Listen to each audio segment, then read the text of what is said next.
আজকে একটা খুশি সংবাদ আছে, ভারতের জন্য বড় ভয়াবহ দুঃসংবাদ এটা। আমার নেত্রকোনার কৃতি সন্তান Zaman Babar, we are looking for শত্রুস, বের হয়ে গেছে। নেত্রকোনার লৌহ মানব, সাহস আছে, 10 ট্রাক আর 20 ট্রাক লাগে আমরা আনবো ইনশাআল্লাহ। ভারতকে শায়েস্তা করবার জন্য হিন্দুত্ববাদীরা বাংলাদেশ দখল করবে। অপ্রিয় মুসলিম উম্মাহ, মুসলিম উম্মার যুবকেরা, তোমাদেরকে বলি, এটা আমাদের প্রাণের দাবি তোমাদের প্রতি।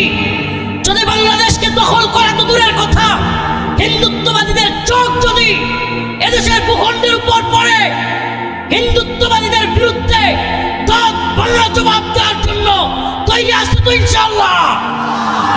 তৈরি আছো তো ইনশাআল্লাহ?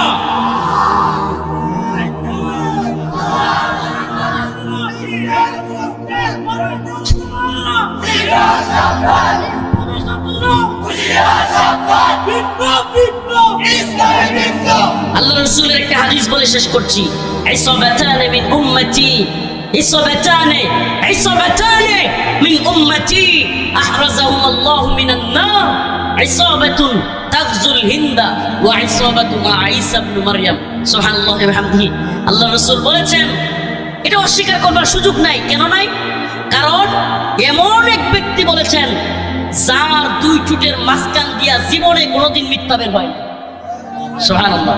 এটা শুধু আমরা স্বীকার করি না, মক্কার কাফের মুশরিকরা পর্যন্ত এই কথা স্বীকার করত।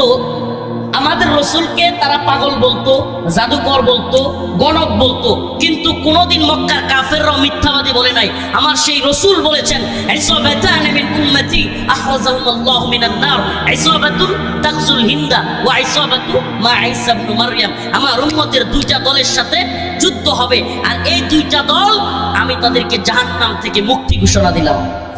একটা দল ইসাবাতুল তাগজুল হিন্দা, হিন্দুস্তানের সাথে মুসলমানদের এক ভয়াবহ যুদ্ধ হবে, সেই যুদ্ধে শরীক হওয়া মুজাহিদ, সেই দলটা। প্রিয় হাজিরিন, আখির পয়গাম, সেই দলে আমরা শরীক হইতে রাজি আছি তো ইনশাআল্লাহ?